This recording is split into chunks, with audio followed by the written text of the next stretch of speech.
Line's good. Never on. Whoa. Hard. Hardly.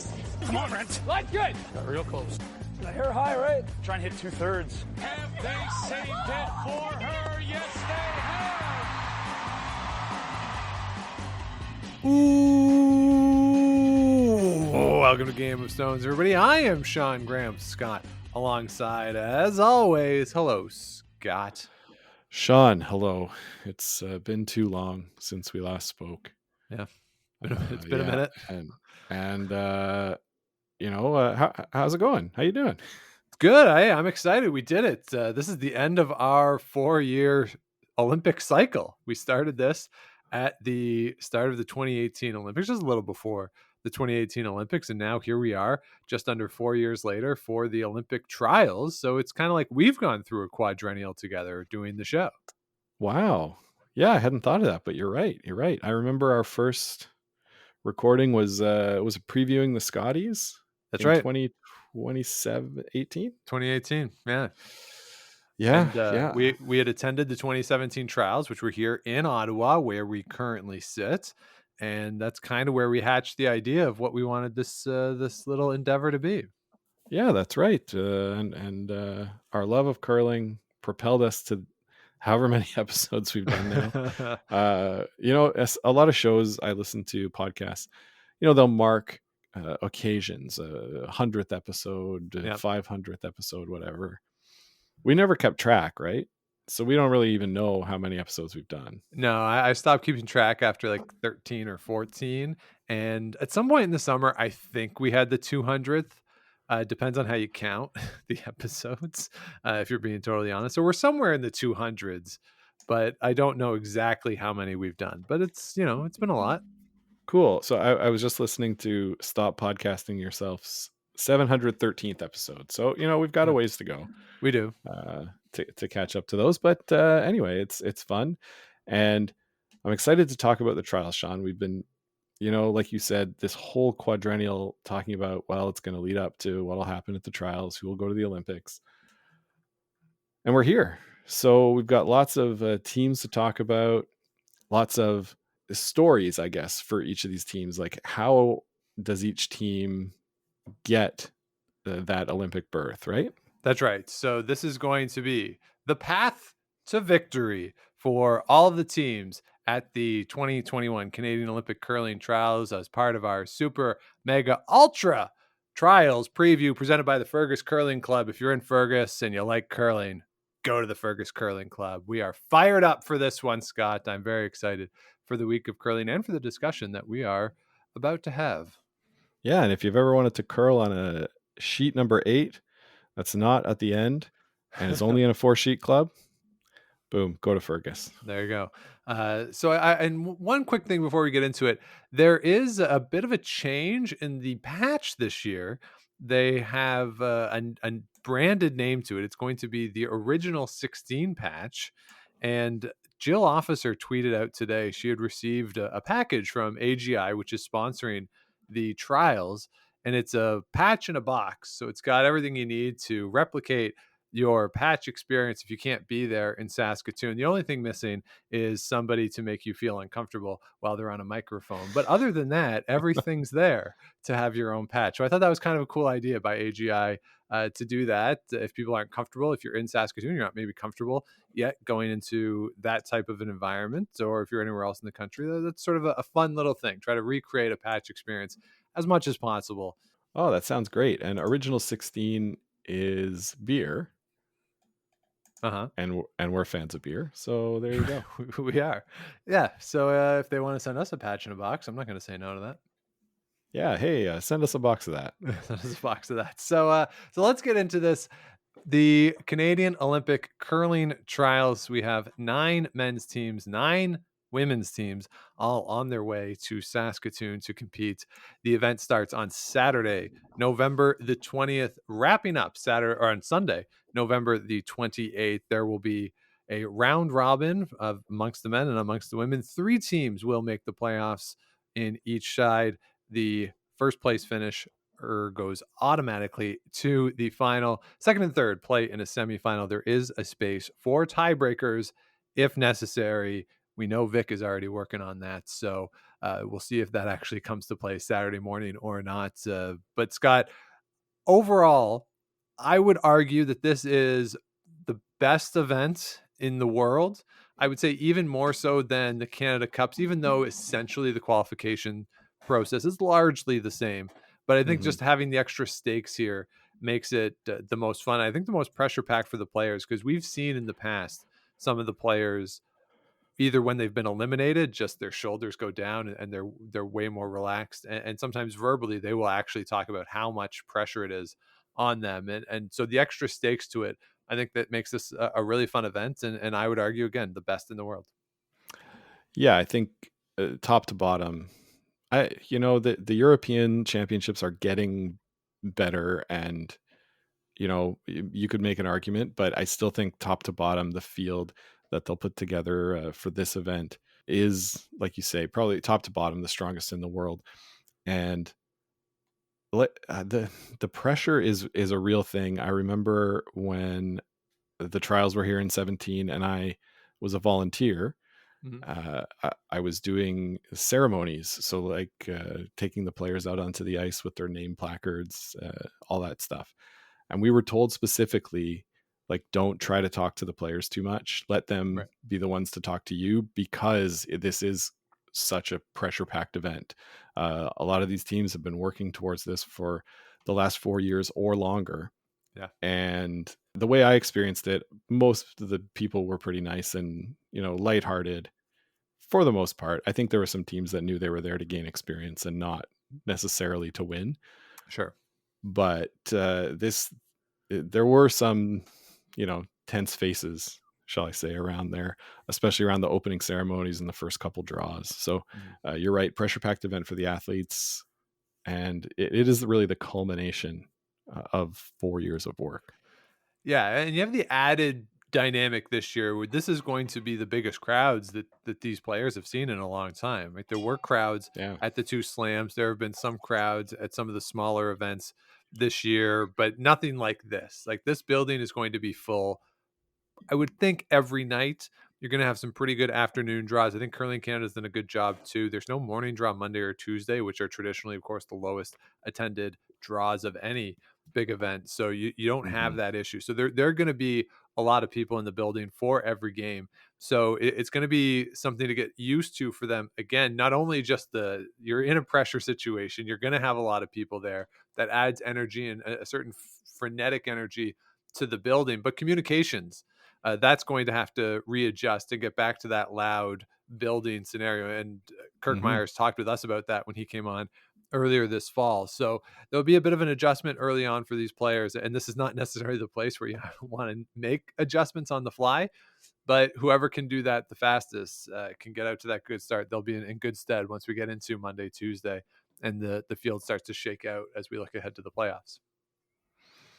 Yeah, I think, yeah, like you say, good job to stack those games a little more towards the end of the week. I like the way that this is shaping up. Yes. So we will go through. Let's talk about all of the teams heading out to Saskatoon. We're going to start on the women's side, where if you have listened to our picks episode with Jonathan and Ryan, we give you a sense of where we stand a bit on the women's field. But let's start with the two-time defending Canadian champion, Carrie Anerson. This is actually her first time playing at a Canadian Olympic curling trials. Not so much for Val Sweeting, the third. She has skipped twice at this event, but this will be Carrie Anerson's first time here at a trials. And Scott, for them, I think the key is to just continue to bludgeon people. At the Scotties, Hmm. Carrie Anerson was plus 11 in the plus minus over the course of the week, which is remarkable when you play 13 games or 14 games, whatever she played. Val Sweeting Hmm. was plus 5. Shannon Burchard was plus 10. Brienne Mayer was plus 2, but in the lead position, you don't get that plus minus quite as much. So combined, they were a plus 28 in the position battles over the course of the week. They outscored their opponents 117 to 68, so almost 2-1 on the score differential. Just get out there and beat the hell out of people. That's what they've been doing for the past 3 years. Hmm. And that's what you want to see out of them. You haven't seen it quite as much this year, but that's the team that can dominate, and we'll see if they can do that this week. Yeah, I think you hit the nail on the head there, Sean. This team is so good, and especially when Carrie is on and has a good feel for draw weight. I guess you could say that about every skip, right? If every skip has their draw weight in their back pocket, they're almost unbeatable. But Carrie brings so many other things to the table with the way she calls the game, the way she can read the ice and make those big hits. So if she's got her draw game working for her as well, they're almost unbeatable. I do think this team will finish up there near the top of the table. Yeah, and if things go sort of according to how you might expect them, which they probably won't because they never do, if it is going to be a Holman Anderson final, then you would think that that game in the during the week is going to be very important for who gets last rock in the final. Now, I will preface this too Mhm. by saying there's always every single trials there's been a team that you don't expect to be there that has made the final in either the men's or the women's. It's never just lined up of like, oh yeah, clearly that's who are the favorites. They're going to be there. That has never happened at a trials, and so we'll see if it happens here or not. But if that is the case, just that Holman Anderson game during the week, you're going to have that one circled, and that'll be a lot of fun. Yeah, I think Sean, the picks episode is going out before this, right? It is in the feed, yes. It is in the feed already. Okay. So yeah, I picked I picked Carrie Anderson to win. Yeah. So we can just we're done, right? But but I think what's important to watch with this team early on is how they're handling the nerves, because like you said, Anderson herself as a skip has never been to this event. It's going to be a learning curve for them, especially given the way they won last year, like you said, in the bubble, no fans, but they were able to win the year before with a bunch of fans. So, Yep. We'll see how they respond to that atmosphere. Absolutely. Another team that'll be fun to see how they respond. That's Tracy Fleury and her team. This is Tracy Fleury's first time at a trial. She went through the pre-trials in 2013 and 2017, different lineups, of course. This year, they have been running through the field at their events. They are 30-5 on the season. They won the Oakville Labor Day Classic, the Sherwood Park Women's Classic, and the Masters before losing the final of the National. Scott, what are you seeing from this team, and do you think they can carry this early season momentum into the trials? Well, like you said, Sean, they are very hot right now. And I think if they're able to keep that momentum, then obviously they're going to make some noise in this field. They can play with anybody, but what I'd caution taking too much from those Grand Slams is that they weren't necessarily playing against the top competition all the way through. They were playing in that triple knockout, which then got to the regular sort of 8-team playoff format. Yeah, they were able to go through some good teams, but it wasn't like the full week grind kind of thing. This is a pretty young team. They're very physically fit. I'm not too worried about them not being able to withstand the pressures, or the physical toll. But if you add that to the mental pressure that comes from this event, you got to watch how they're going to react to that. Yeah, so the path that I've put for them is that they need to forget where they are. Just treat it as another event, another event as much as you can. They have Chelsea Carey and Sherry Madaw on the bench for this event. I think those are two very smart choices to have. Those two women are not only great players and can offer great advice, but they're also really good media wise. So That's right. whenever Al comes over after a game and says, "Hey Tracy, can we talk?" She should say, just take Chelsea or Sherry, and just take that time and just get out of it. Right? Like don't be sort of so focused on it, because all the questions are going to be one. You hope that they're actually questions, but they're all going to be on the subject of like, what does this mean, or like, are you thinking about the weekend? Are you thinking about what this could mean for you if you win this? Like, it's all going to be big picture questions, because in these scrums, rarely does it come up about the intern in the fourth end. Right. Yeah, exactly. It's going to be that bigger picture stuff. So get out of that as much as you can. Let Chelsea Carey, let Sherry Madaw handle that, because they're good enough to. And if if we were there, frankly, that's who I would want to talk to from this team, because they're so good at sort of breaking things down like that. and then it doesn't get downloaded onto Tracy. So as much as possible, I think you want to lean on those two women for that, in addition to the on ice strategy. Yeah, that's a good point. I hadn't thought of that. Tracy herself is quite good with the media, though. She's quite photogenic, and I would say like pretty charming in an interview. But Yeah, you're right. That's like a lot of extra stuff that if you can pass some of that on, it's just less in your head to think about. yeah. Yeah. All right, so let's move on to Jacqueline Harrison, her team from Ontario. This is her first time at a trials. Another rookie skip here in the field. Allie Flaxey is playing third. She did skip in 2017 at this event, going 1-7 here in Ottawa. Scott, I think the path for this team is to get off to a hot start. You know, you wanted to play in the Canadian Olympic curling trials. Curling Canada said, okay, your first 3 games are against Rachel Homan, Jennifer Jones, and Carrie Anderson. Welcome to the show. If you can somehow get through that unscathed, you'll make the playoffs. If they go through that 3-0, if they can somehow do that, they're in the playoffs. I feel comfortable saying that. Wouldn't expect them to go 3-0 through that. But that is just a baptism by fire there early on in the Mhm. week. So they have to come out blazing at the start and scrounge a couple wins in that stretch if they can. Yeah, I would say that the path for this team is if everybody gets food poisoning, right, and can't come out on the ice to compete for their games. But it's going to be like an awesome experience for Jacqueline Harrison, who's never been to one of these big events before, never even been to the Scotties. Just I would say like take this week and like soak it in. It's going to be just like an amazing experience. Probably the only one that you'll have. She's sort of on the back end of her career. Yeah. If you put everything aside, live in the moment, live in the experience, maybe you do just sort of find something inside yourself. Go for a walk and look out over the plains or whatever, like a John Schuster did Have at your the John Olympics. And Schuster moment. Yeah. yeah, just who knows, right? Show up and don't put any pressure on yourself, because I don't think anybody else is putting pressure on this team. No, no, absolutely. They have nothing to lose here. So they also have Dave Mhm. Mathers on the bench. Of course, with Lynn Kreviasik at the second position.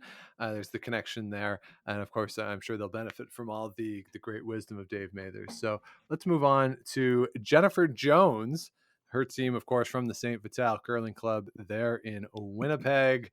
Scott, she has made the playoffs in 5 of her 6 events this year. Just recently lost the final of the Masters. Hmm. What do you expect for Jennifer Jones in what might be her last trials appearance?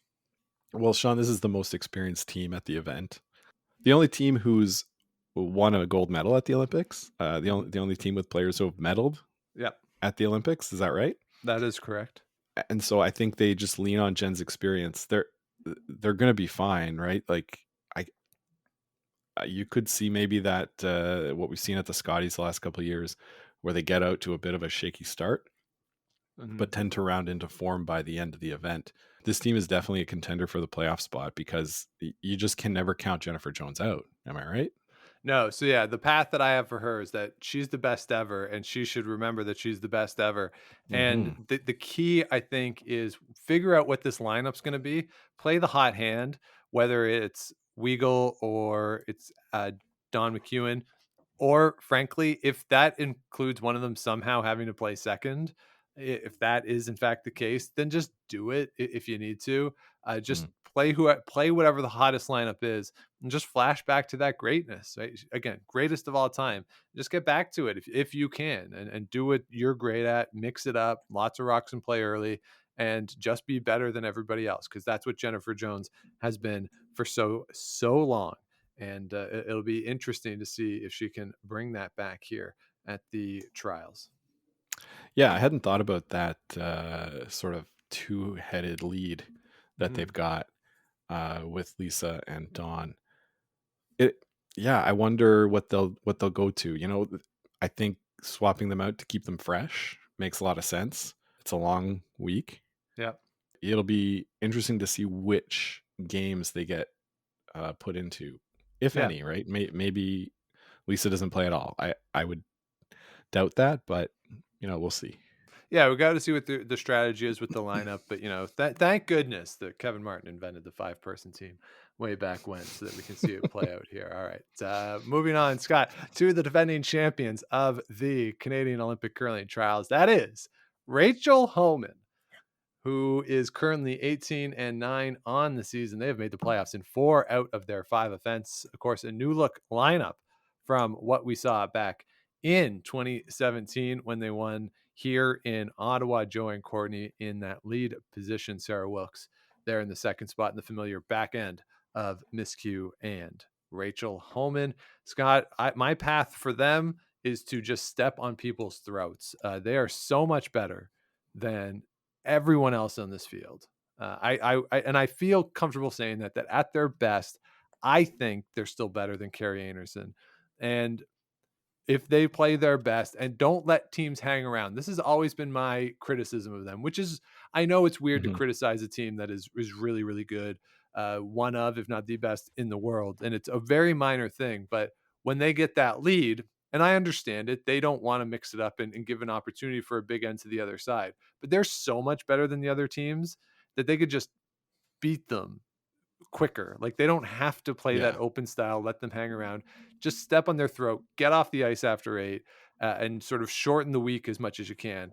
That's when I think they're at their best. That world championship in Beijing, when they did that, that's what they did. They just beat the hell out of people for a week and seemed to have a lot of fun doing it.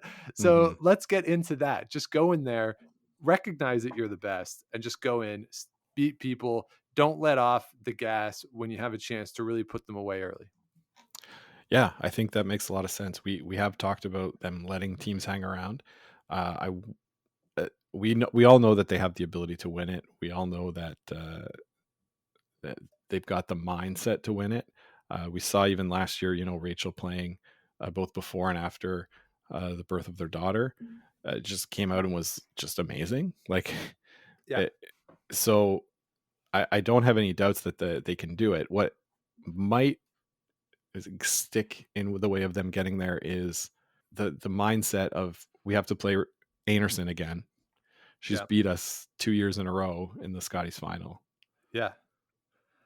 But that just might make it so much sweeter if they get him again. Like, I think if you were to give Rachel Holman true serum, she would probably say, like, we don't necessarily want to play Carrie Anderson in a final, but if they do, like, she's going to be fired up. Like, she's so competitive. From everything we know about her, she is so competitive that I think she would really relish the opportunity to go and just win and say to all the people. And this started in 2018 in Korea, and it's really continued for the past 4 years. There's been a lot of criticism of this team for a variety of things. It really started with the game against Denmark in Korea and the burned rock controversy. And then it was the lineup change. And then it was losing a couple Scotties finals. And people have been very critical of this team. And she just wants to go out there and just shut them up. Yeah. And they can, right? Like, they're good enough to do it. Good. It's just that mental, if it's a barrier, I don't know, but I think that's the hurdle that they have to get over. And we've seen them not be able to do it 2 years in a row. So, I would just hope that that's something they're cognizant of and are working on in the lead up to this event. Yeah. And again, but remember, the last, I think, 5 times that Rachel Holman's been at a Scotties, she's been in the final. Like, I don't think she fears anybody. No, I wouldn't say fears. I think this would be something, it would be interesting to talk to Adam about, Adam Kingsbury, how he would get that team focused mentally for those kinds of games. And at that time, it was against Jennifer Jones, right? That was sort of the hill they had to get over, and they were able to do it. Then now with Marcel Rock there as their coach, who's probably a little more tactician coaching than for sure than sports psychology coaching, although maybe there's all parts of it, but that would be sort of a interesting question to ask, I think. Yeah. All right, let's move on to maybe the sentimental favorite of this show, a team that, again, if you listen to our picks episode, I picked to be in the final To be the disruptor, it's Krista McCarville and her team from Northern Ontario. They've had a very good start to the season, record-wise, going 14-3. A couple really impressive comebacks at the pre-trials about a month ago.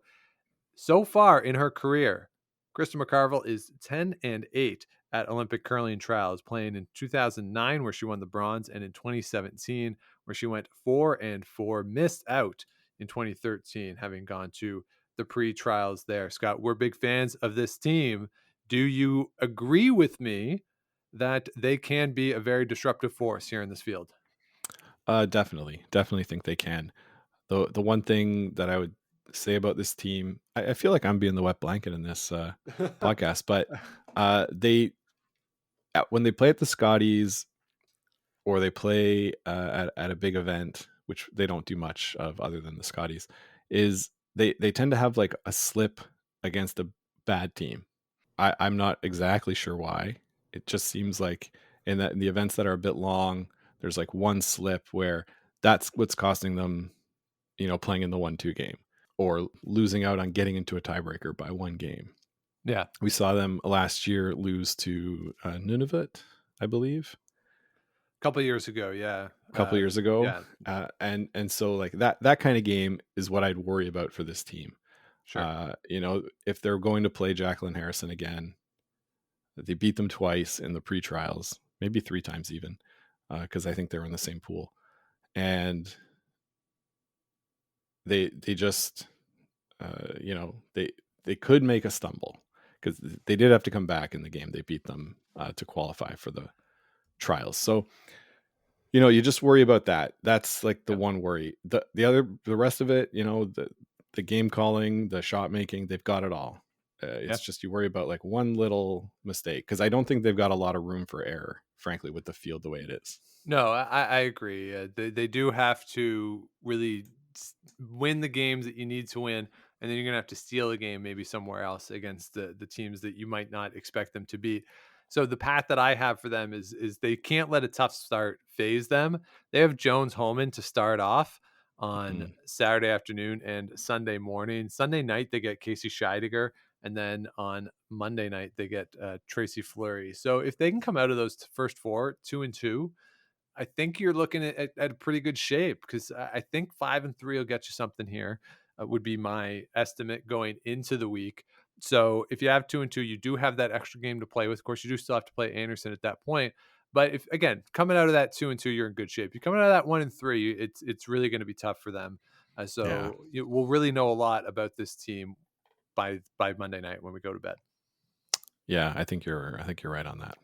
All right, let's move on. Another rookie skip in these trials. It is Kelsey Rock. They are 18-13 so far on the season, having gone through the pre-trials to get to the trials here in Saskatoon. They have Stephanie Lawton and Beth Iskew on the bench with them, so tons of experience on the bench, not as much on the ice. So the path that I have for them is to keep it low scoring. If you look at their wins so far this season, the vast majority of them is when they keep the opponents under 5 points. When they give up more than 5, they tend to lose. Now that sort of just stands to reason. You let the other team score less, you're going to win more games. But that number of 4 below for the other team, and those are in 8-end games, they're able to win. So if you can do that here, keep teams to 4 below. That's what you're going to try to do. A best strategy to do that, I think, would be to keep it open. Don't be scared of some blank ends. And I would say too that it would be good for Kelsey to maybe let Dana Ferguson and Rochelle Brown lead the team a little bit. Let them be the front face of this. Let them do the interviews. Obviously, Kelsey Rock call the game. Do all that on the ice. Kelsey Rock's the leader. But maybe follow their lead. They've been here before. They've been around all this. They know the pressure. Well, I don't know if they know pressure because they seem relaxed all the time. Yeah, you would never know if they feel any sense of pressure. But kind of like use them, use Stephanie Lawton, use Beth Iskew to guide you forward through this week. I think that is the path for Kelsey Rock. And again, 4-4, 5-3, certainly not out of the realm of possibility given the level of talent that they have. Yeah, that's basically what I was going to say, Sean. Lean on your front end. They're the ones with the experience. They've been there. They do seem to take pressure well. I think I was just thinking of a water off a duck's back, you know, Yeah. like, okay, whatever, we're here. And they are really good at embracing the moment and feeling like just happy about Yeah. curling, right? They Yeah. like curling. And so if Kelsey and Danielle can take that vibe from them, you know, Yep. yeah, they can for sure win. Like the Blue Jays have good vibes. They talk about Yeah. dugout vibes all the time. Then yeah, this team I think has good vibes. So Yeah. just ride those good vibes Yep. If Rochelle and Dana are dancing before draws, it's a good sign. for sure. Yeah. All right, let's move on to Casey Scheidegger. She makes her return to the national stage after a year away from the spotlights.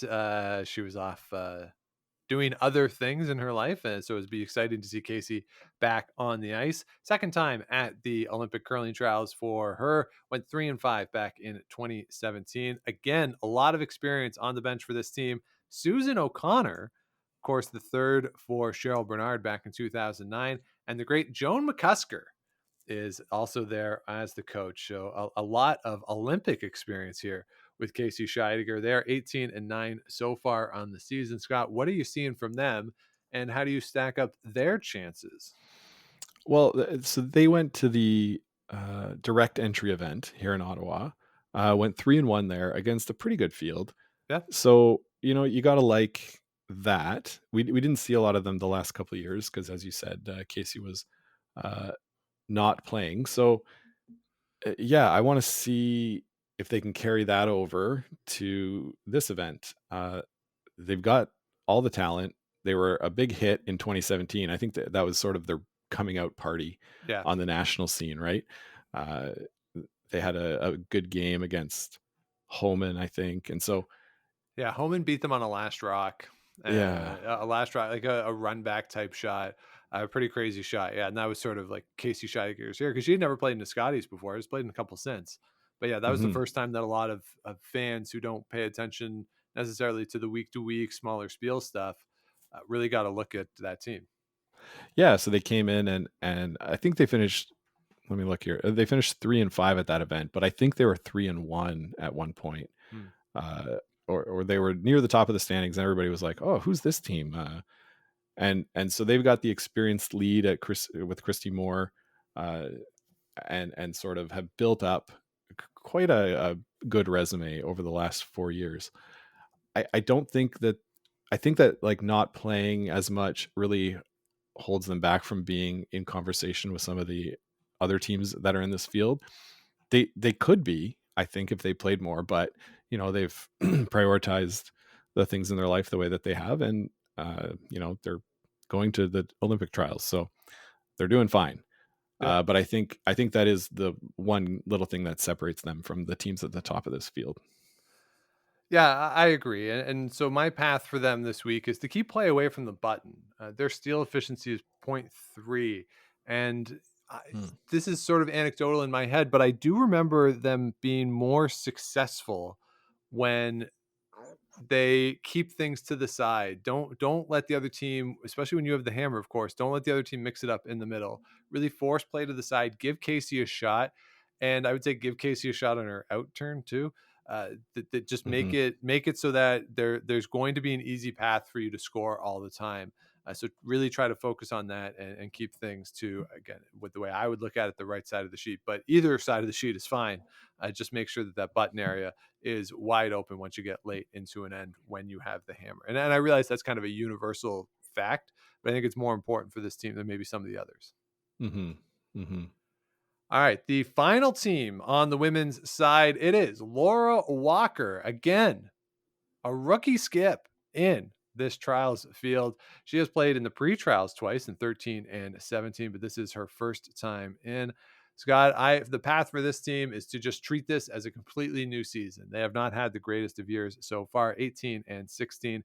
Qualified for this through the pre-trials, but only went 3-3 there. So forget everything that's come before this. Just get back to that same mojo of the Scotties, that same head shake, I'm back attitude. That's what we want to see from Laura Walker. They start with Casey Scheidegger and then Kelsey Rock. Not that those are easy games, but those aren't the top teams in this field. So if you can come out, get into it, win those games that you're going to need to win to get into the playoffs here, just get the ball rolling and try to treat it like a snowball effect going downhill. So get off to that good start, get that mojo back, get that real winning attitude back that they seem to have lost a little early in the season. And we've seen them at the Scotties last year that they can hang with anybody in the field. Yeah, for sure. And for this team, I really think that as goes Kate Cameron, so goes the team. Right. If Kate Cameron is on and making the shots for Laura that much easier, then this team can beat anybody in the field. It's when things get a little cluttered, a little too complicated that how are we going to score here? You don't want to hear them saying that in early in the week. So that's what I'd say is the key to them. Good Kate Cameron equals good Team Walker.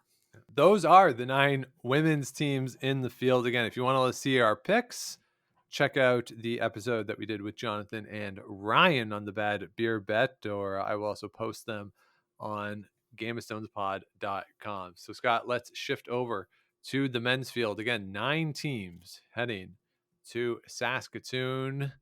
And let's start with the defending Brier champion, Brendan Botcher. Second appearance at the trials, 4-4 back in 2017. Scott, the path that I have for them is, again, maybe a bit of a universal things, but still, I want to stress it for this team. Don't let the other team score. At the Brier, they had 28 ends where they scored a multiple, only had 13 ends against where they gave up a multiple. That is an incredible split of you scoring those multiples compared to your opponent. In their wins, they only gave up 3.9 points against in that Brier victory. And this is going to be a defensive event. We see it all the time with the trials, especially on the men's side, that these guys are somewhat reluctant to mix it up and so good at removing stones. This is going to be a low scoring event. And Brendan Botcher, if they can really maximize their defense, take advantage of the opportunities when they get them. We've seen it, of course, for 4 straight years that they can get into finals. So, but I do think that is the strategy for them, is to try to keep the scoring lower than maybe you might expect in a normal event. Yeah, I think that's a good thought for this team.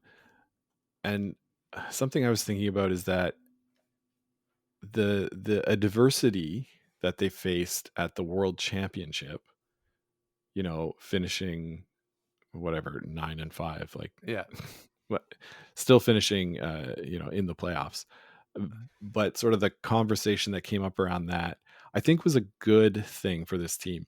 They relatively easy, I would say, the last the 3 Briars before that, they got through and lost finals. yeah, But after winning, finally pushing through and winning, then they faced up against, oh, this is not so easy, right? I'm not saying it's easy, but they made it look easy, going through those fields. And that adversity they faced, some of the media pressure that they had, I think will help them for this event, because they've got that experience with it, so that, if they do stub their toe coming out the gate, they'll be a little bit better able to deal with it than maybe they would have otherwise. Yeah, and I think they benefit too of being the Brier champion, but not being the favorite. Like most people here, and we certainly heard it from Ryan and Jonathan, that they're looking at Kui and Gushu. So despite the fact that they've made 4 straight finals, they are the defending national champion. They're under the radar somewhat, or somewhat being underestimated a little bit amongst the fandom. And that's an interesting spot for you to be in when you've had the amount of success that they have in this quad. So it'll be curious kind of to see how they respond to it. I might push back a little bit on it being easy in those Briars. I mean, in 2019, they were the wild card team and did have to come through that. So the last 2, though, they have really dominated the field. 5 combined losses in the last 2 Briars. So it's really, really great performances from them. So I think if anyone is going into this saying Gushu bot or Gushu Kui and everyone else, like I don't see it. So don't be surprised to see them on Sunday night being victorious, because they're that good. Yeah, I do put them sort of up there in that same tier with the Kui and Gushu. Yeah. So let's talk about another team that's trying to get into that tier. This is the lone Saskatchewan based team of the 18 who are participating. It's Matt Dunstone and his team. Matt Dunstone, the only non Saskatchewan original on this team. He's Hmm. from Winnipeg. The other three are from Saskatchewan, though. This place is going to be hopping when they are on the ice.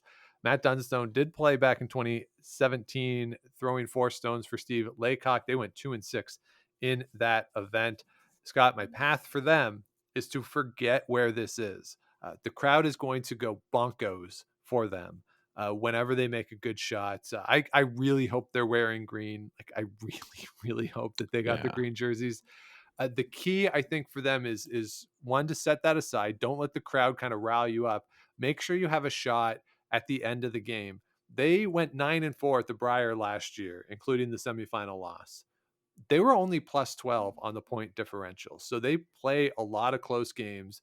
We've seen it the past 2 years at the Brier where Dunstone has had to make a couple of hero shots at the end to get some wins.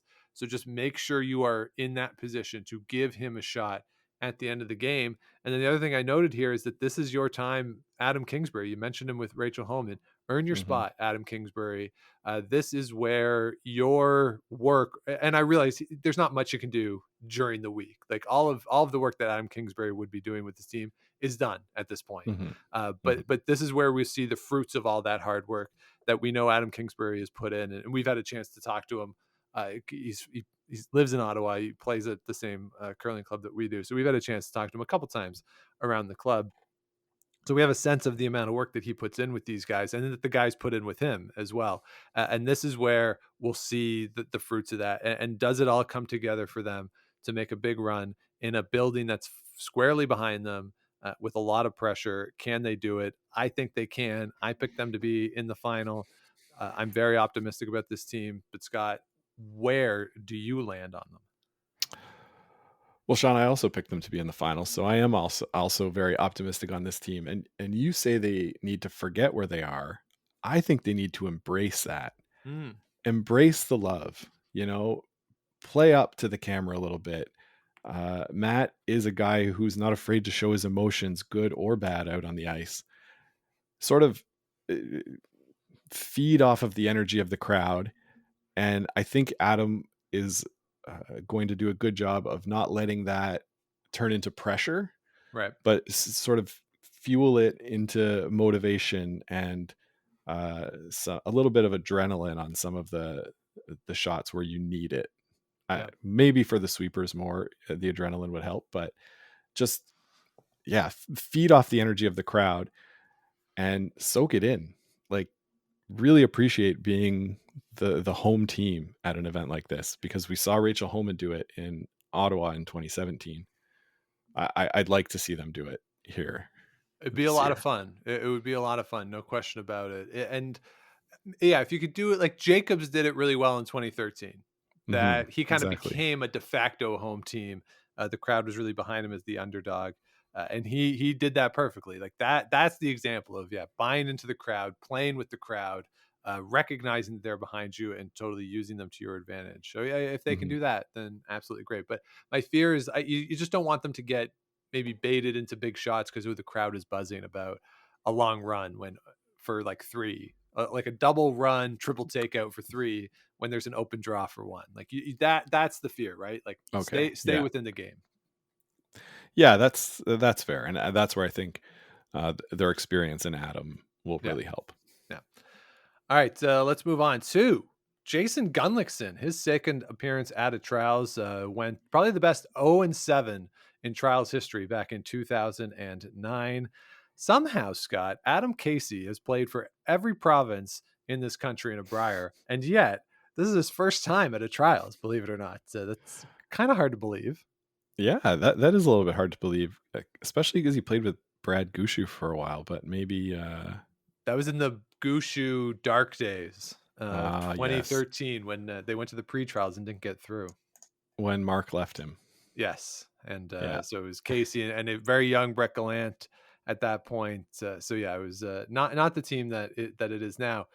But Scott, what do you expect for Gunlickson and his team? They, of course, were at the pre-trials, didn't get through there, went to the pre-trials, and were able to make it through on a last rock draw by Jason Gunlickson to win that game.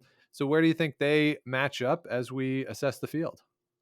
Yeah, I think they're sort of a wrench in the field. They've got that experience at the second position from Matt Wozniak. I played with Mike McEwen for a long time, and Jason, we saw him at the pre-trials really embracing scoring.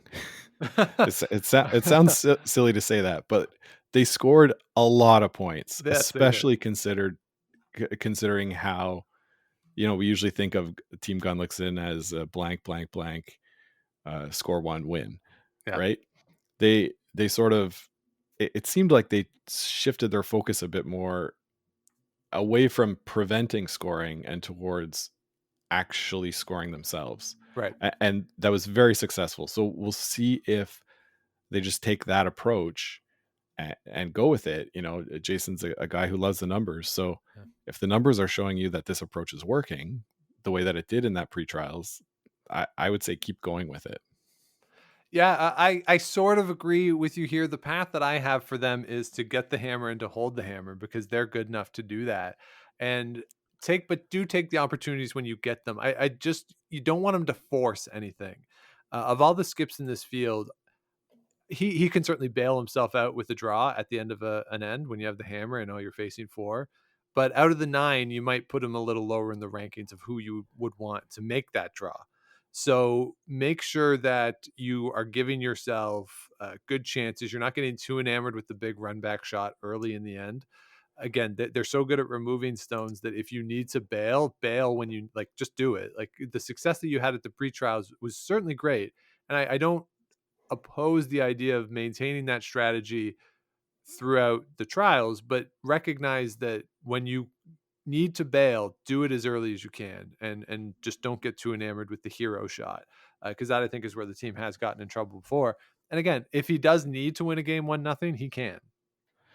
Yeah, but it, the way to think of it from my that I'm thinking about it, I guess, is that if you do mix it up a little bit more and you have to play a draw in the second end, Yeah, better to do it then than to have to make one shot that you haven't thrown all game in a spot your sweepers don't know because you've just been peeling stuff the whole time. yeah, that's true. So uh, so I think you can live with giving up two in the second or a steal of one or whatever in the second end so that you have the experience or I guess experience down the line to be able to throw the same shot in the 10th end when the game's on the line. Sure.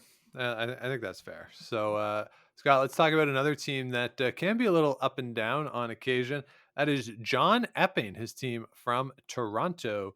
Not a great season so far for them.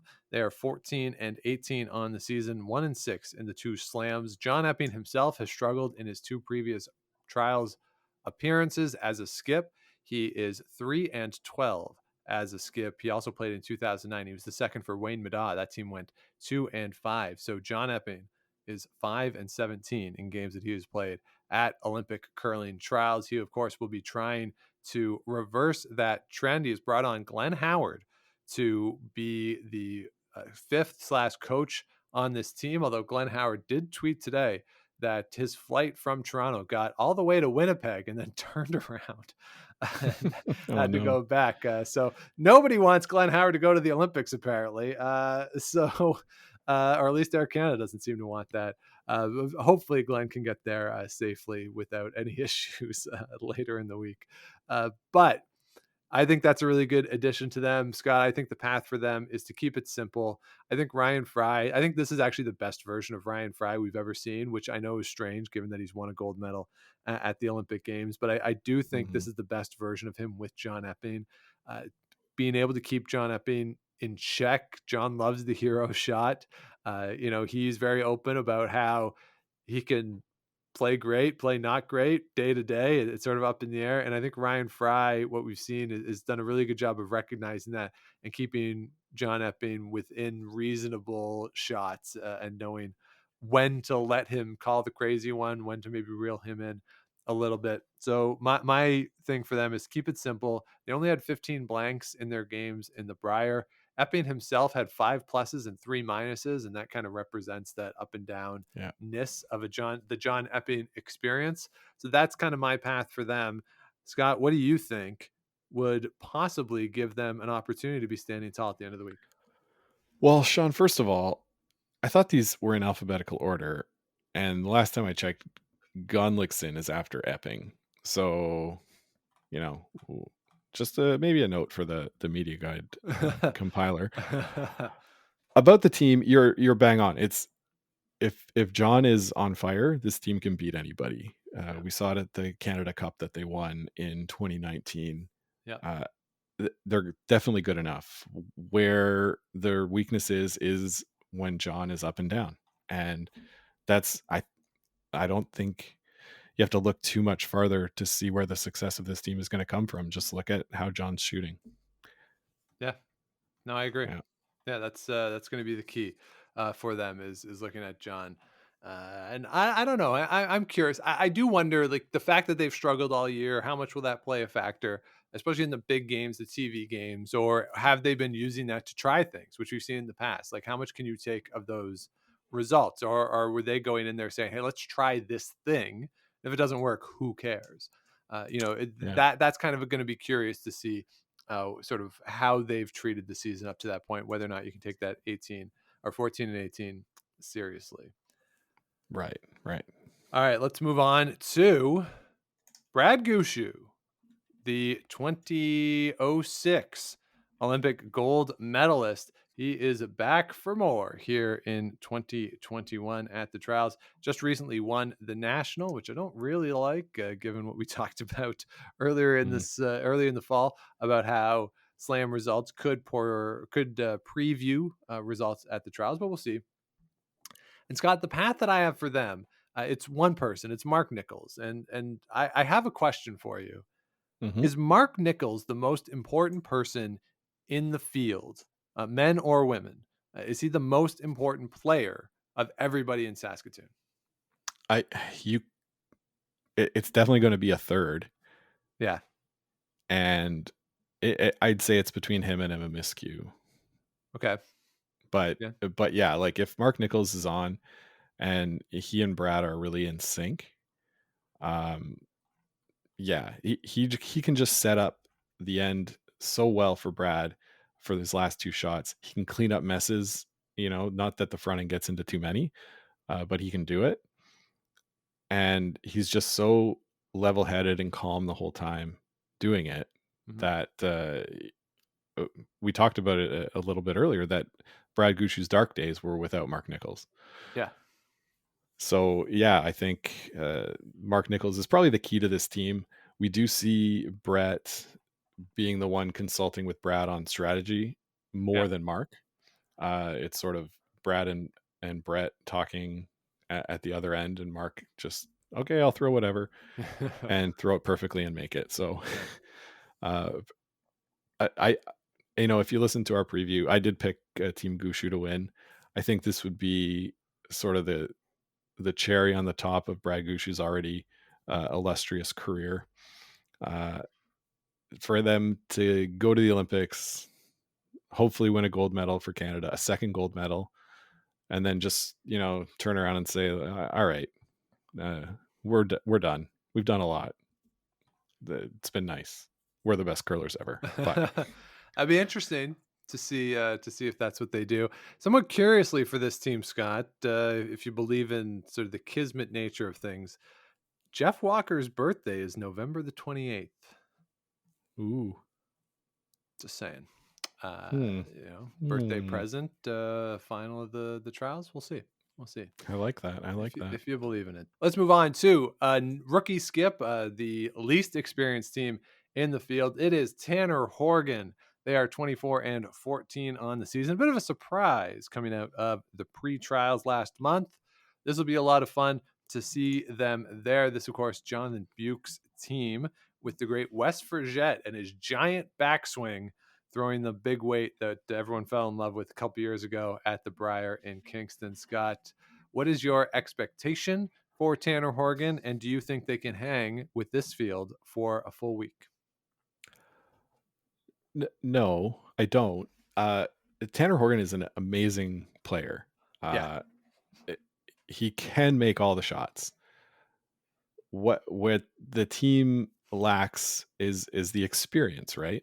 And going into a huge event like this, we talked about it with Jacqueline Harrison's team. Maybe just embrace it, enjoy it, soak it in, take everything you can from it, and for the rest of the team who are in their 30s, I think Wes is only Wes is he's only 30. 30. Yeah.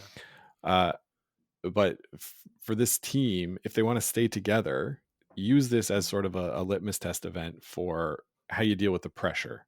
Yeah. Right, because it's going to be new for all of them. uh and just get a feeling for how you really work as a team, because they haven't been together very long. This is Scott McDonald's old team with Tanner Horgan skipping now. Mhm. So we saw them get to the Briar, get to the championship pool when they were there, but not much else. So I think that they have everything there to win. If you're going to pick a team out of nowhere to come in and do well at this event, a la Brad Jacobs in 2013, this could be the team, right? Yeah. So maybe look to that for their path to victory.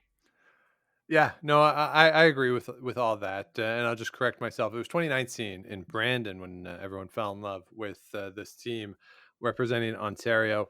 I think Mhm. that the path that I have for them is to junk it up, is to mix it up. You're playing with house money. These four guys, they have nothing to lose in this event.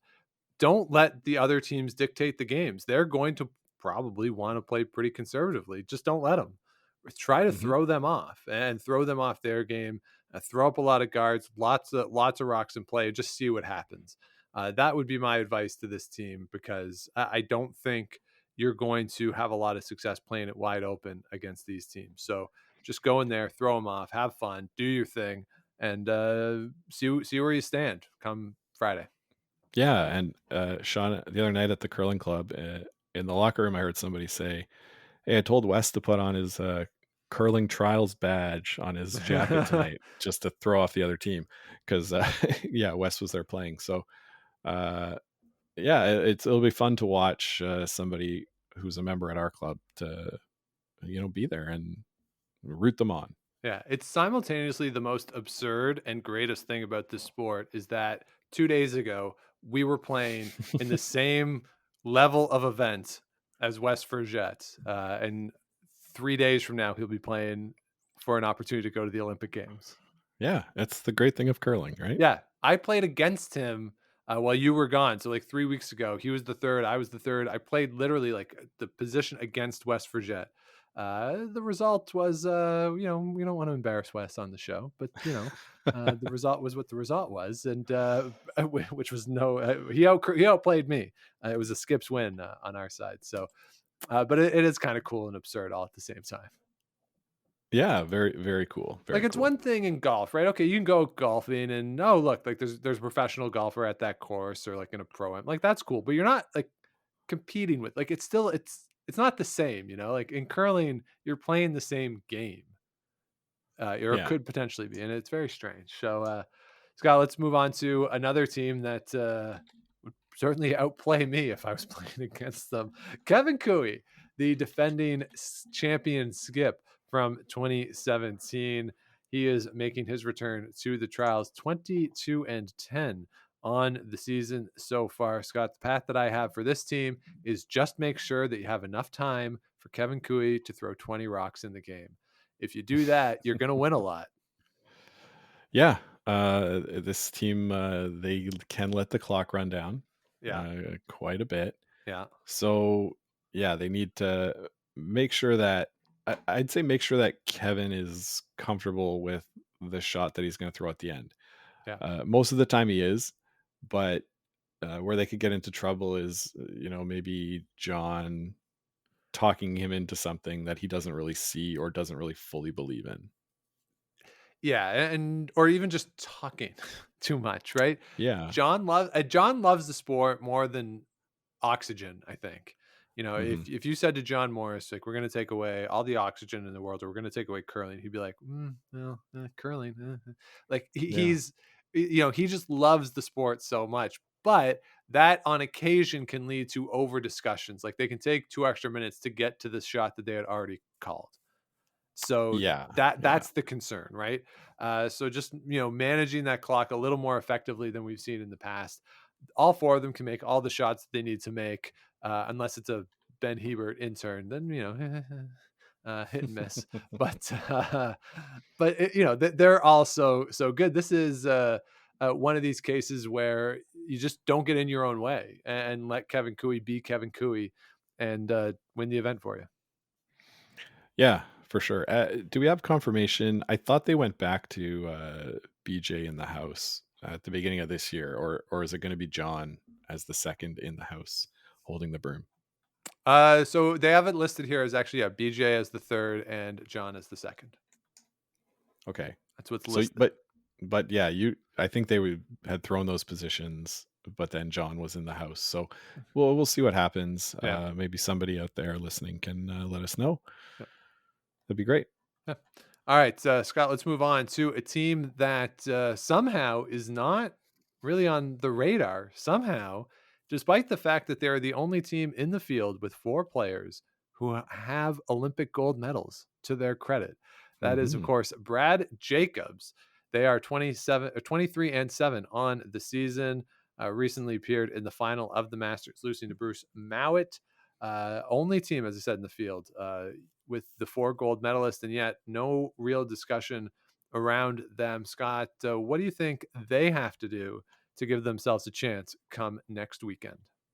Well, we were talking about Mark Nichols being the most important person in this event, and it might be Mark Kennedy.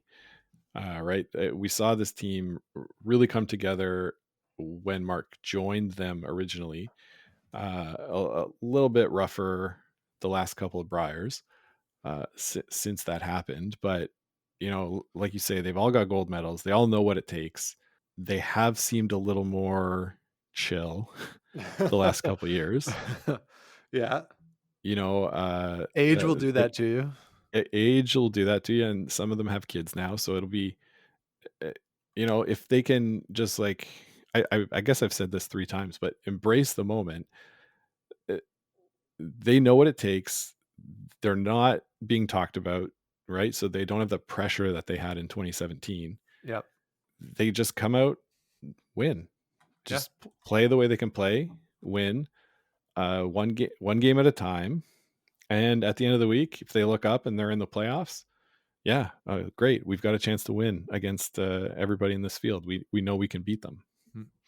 Yeah, and I think the experience of 2017 will be beneficial to Brad Jacobs. They had a lot of Mhm. pressure going into that event. He struggled with not only the ice and playing, but I think he struggled with that, the expectation on him. I think he put a lot of pressure on himself. After one of the ends, he missed a shot. He had a bit of a fit over it. You could see in the building. They didn't show it on TV, which I think is a good thing. They didn't show it on TV, where he kind of went to the scoreboard and really kind of lost it for 5-10 seconds. So having that experience and having gone through that and being able to come out of that, as you say, a more chill team, I think that is a good thing for them. I love the Mark Kennedy addition for so many reasons for this team. And so the path that I have for them actually is to dominate the soft stuff, to dominate the soft game. So I Hmm. would, for them, I'd like to see them try longer guards rather than those tight ones, maybe halfway or even high guards sometimes, to make the runs harder, the big long big weight run back shots, make those more difficult for the other teams, because I think Jacobs and Kennedy are the best back end in this field with the back line to board weights. The two of them, Mark Kennedy's a robot on those, and Hmm. I think Jacobs has that in his back pocket more so even sometimes than draw weight. So if you can turn this into not a run back game once you get into the back end, I think you want the Hardens, especially EJ, of course, playing run backs when you can to make the end easier. But once you get late in the end, If you can turn it into that back line to board weight game, I think they're the best back end in the field doing that. I think that gives them a real advantage over everybody else. Yeah, I hadn't really thought of that, but you're right. Trying to limit what the other teams do well is a really good strategy for this team. Yeah. Yeah, I like that. All right, so let's move on. Final team in the field in Saskatoon. It is Mike McEwen. He, of course, lost the final in 2017, as Vic devastatingly said that it was an opportunity they may never get again. 22-14 so far this season as they try to get that opportunity again. Of course, Mike McEwen, the only person on this team who is in that game. Scott, what do you think of this team? There's been so many ups and downs with the McCruthers side over the past 4 years. Will they make it all worth it here in Saskatoon? A lot of ups and downs. You're right for this team. We saw the best version of this team in 2020 at the Briar when Reed was sort of playing traffic cop between the front end Yeah. and Mike. If he serves as the conduit and can still be an effective player himself, like we see sometimes, maybe Megan would say that she's like that on our team. If she's mediating between the front end and the back end, it affects her ability to be a good player. For sure. And so for Reed, I think it'll be how he handles it. I think they have the skill to do it, but it's hard to believe, right? Given what we've seen over the last few years from this team. They're a Jekyll and Hyde. Yeah. And yeah, so the path that I have for them is to trust Mike McEwen. Mike McEwen's really good, both as a strategist and a shot maker. He's great. And I think, as you say, Reed Crothers is the key to having the team trust in what Mike McEwen is thinking, what the shots he wants to play. And, I don't want to turn too much into Jocelyn Peterman and Laney Peters, but basically, whenever I think of this team, all I think is like, trust it, Chelsea. And Trust it, yeah. just trust Mike McEwen, and conversation can be good, but there are times where it can go a little too far. I think, especially from a front end, and as someone who believes strongly that the front end is there to play front end and not to be the skip. That's where I think you can get into trouble sometimes, and just let Mike McEwen do Mike McEwen things, and you'll be fine. So that's what I'd like to see. And you're right that at the pre-trials in the game that I watched them play against Colton Flash, I couldn't hear everything, but there was a lot of discussion out there. And Reed actually struggled in that game. He missed some uncharacteristic shots. And I mean, it's the first game. It had been raining all day. The ice was terrible for that first draw. It got good later in the week. So, I mean, there's a lot of factors in it, but you want Reed Carruthers being at his best. And I think the best way is to try to minimize how much of a traffic cop he needs to be. So, but again, going back to that 2020 Briar, so impressive when he was just let's let Mike call the shot. And again, if they can do more of that, I think they have a good chance here, or a Absolutely. chance. Yeah. I think their chance is to go 5-3, end up in that semifinal or tiebreaker, and then just get hot. Yeah, and don't let anything snowball on you, right? Don't let a loss, don't let a bad shot kind of snowball. Again, that final in Manitoba in 2020, we saw kind of snowball on them. Sort of they were struggling with the ice, and it was kind of a tough slog for them at that point. So don't let that happen. Just keep it up, keep the positive vibes going, and keep good chatter throughout the course of a game. And you guys are certainly talented enough to win this event. So there you have it. That's 18 teams who are in Saskatoon, and a path to victory for all 18 of them as we see it here on the show. Do you disagree with us? Well, you can certainly reach out and let us know, and we'll all know in just over a week and a half who will stand tall and put on the jackets representing Canada at the 2022 Olympic Games in Beijing. Scott, is there anything else that you want to, or that you're going to be looking out for over the course of the week? Yeah, I'm excited to watch curling on TV again. I took the week off from work. Okay. Next week, so I will be away the first weekend. But once I get home, boom, it's going to be wall to wall curling for me. So it'll be nice to get it back on our TV. The one thing, Sean, that I think we all are wanting to know about is which teams are going to pick which jersey colors. Yeah. That's the one. I think you tweeted today the number one pick has to be green, right? Because you're going to be in Saskatchewan. I think it has to be. If in the past what they've done is based on ranking, you get to pick. So whoever's ranked first gets to pick of all the jersey colors. I think you kind of got to take it. The only exception would be if there's a white with a red trim.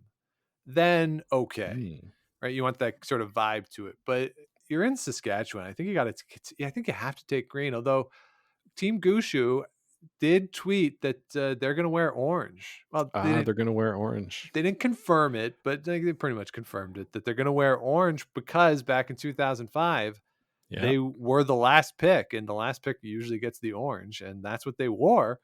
And the trials victory was done in what Mark Nichols has described as ugly orange.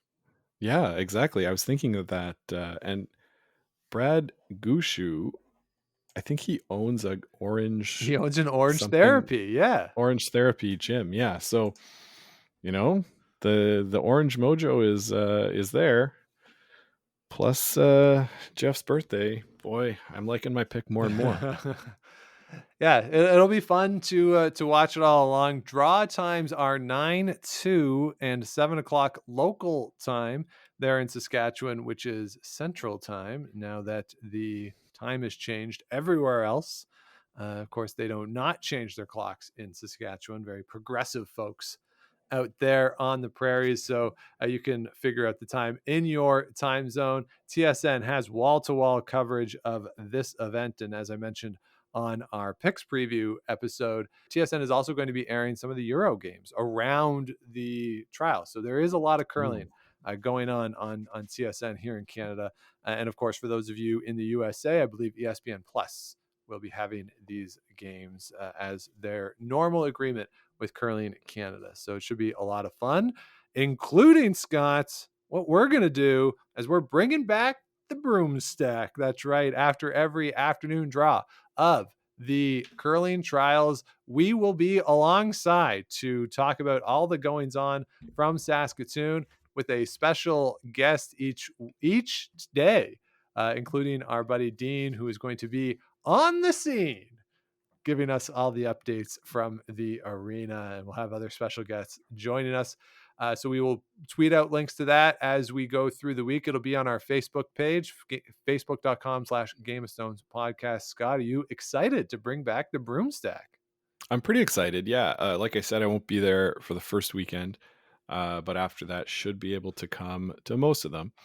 And yeah, excited to interact with the fans again, talk about actual games that matter towards something other than a Grand Slam. I think it'll be a lot of fun.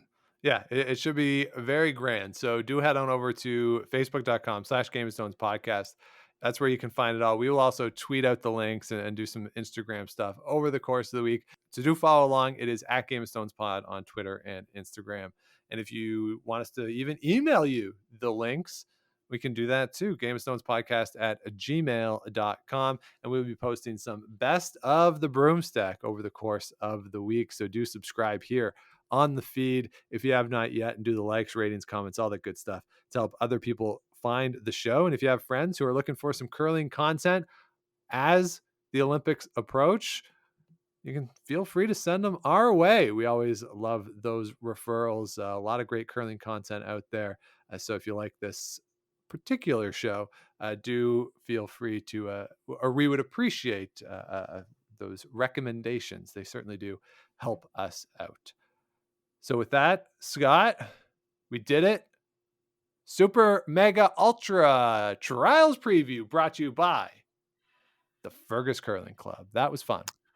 Yeah, that was a lot of fun. And now all that's left is to watch the games. Yep. Nah, that's it.